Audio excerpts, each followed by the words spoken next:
Well, Rob, this weekend marks the dress rehearsal for the Premiership, and you couldn't ask for a better game, a derby day against Bristol.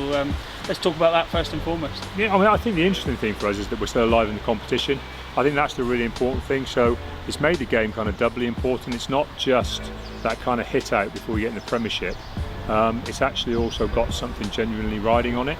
So to get through to a semi-final would be fantastic. I think there's still also an outside possibility of us maybe getting a home semi-final. That would be great as well. And as you say, we're getting ready for the start of the Premiership, and what I would love to have coming out of the game is some really easy decisions.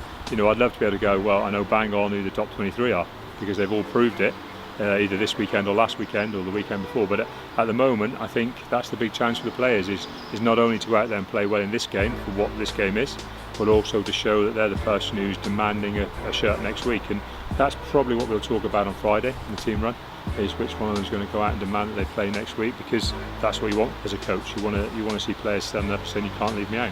We've seen over the few weeks that you've rotated the squad. Last week, a lot of them were coming in for their first game. We saw a bit of ring rustiness in them, but that last quarter shows the fighting spirit of this team. Yeah, we did. We saw a bit of rustiness. I'm trying to move beyond that a bit with all the players.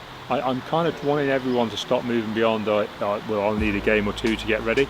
I'm starting to expect guys to put in levels of training in intensity in training that actually rustiness isn't too much of an excuse. And so although we made some errors, and it'd be easy to say, oh, it was just because it was the first game, I also think that what we showed was a spirit that we need to have there right in the middle of a Premiership season as well. But it was tough. Worcester stood up. And there was a time there when it would have been easy to make excuses and lose the game. When you have 3 backline injuries, with 2 scrum halves on the pitch, people playing out of position, it would have been easy to go, oh, let's try and scrape through here, or if we lose this one, it's not the end of the world, we've been hit by injuries or whatever it was. But actually, I thought the guys really knuckled down then, and we actually saw the best of ourselves when it got the toughest.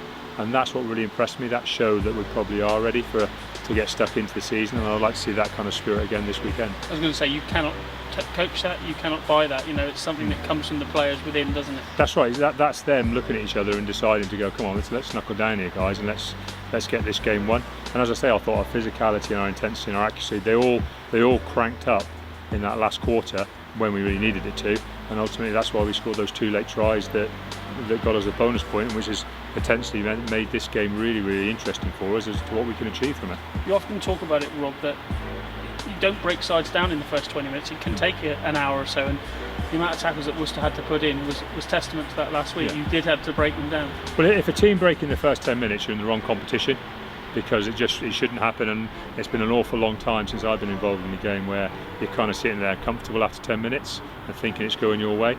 I look back to the first game of last season, and you actually look at the scoreline against Leicester, and it looks like a comfortable victory. Well, I think we might have been losing early in the second half, or maybe a couple of points in the lead, and actually nearly all our points came quite late in that game. And I think that's what you've got to be prepared to do. You've got to be able to work extremely hard for an extremely long time, and you take what you can get as it comes, but you stay calm and you keep working at what you're good at, almost with a knowledge that that's the best way to end up winning the game. And that's what happened at Worcester. In the end, it was the best way for us to win the game, and we didn't lose faith with it. And I'd like to think that's an important lesson for us going forward, because it's something we're going to have to do this weekend, because the weather does look changeable. It doesn't look like it's going to be some dry, calm, sunny day where the handling is going to be the easiest and playing multi-phase is going to be the easiest. It's going to take a bit of working through to get what we need out of the game, but that should be a great challenge for us. You cranked up the gears in that last quarter. Do you have to go up another few gears now, especially with next week in mind? 100%. Bristol have got more guys with game time in them now, as we have. They're also preparing for the start of the Premiership, and we'll have guys out there fighting for a lot to prove. And that's how it should be. It should be a step forward this week, and it needs to be a step forward the week after. That's what a really good competition should be about, and that's what we should enjoy having to do. Fitness-wise, you bring a couple of players back in for their first games this weekend. Injury-wise, how are the 3 from last weekend looking? Yeah, varying.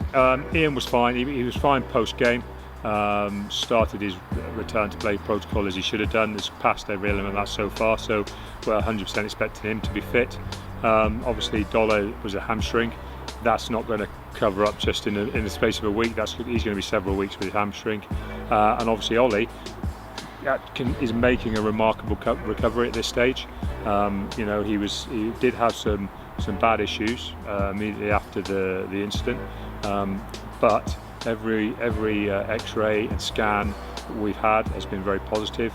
and his recovery is looking very good at the moment. You know, he's up and about and walking around, and that's with a smile on his face. I think realising that his immediate symptoms seemed quite bad, and he's made a very quick recovery in the space of a few days. So it's a little early for me to turn around and say he'll be available in the next week, 2 weeks, 3 weeks, or even whether he won't be available 3 months. You know, the actual state of where the last bit of kind of nervy weakness comes back is sometimes hard to determine, but everything looks remarkably positive at the moment.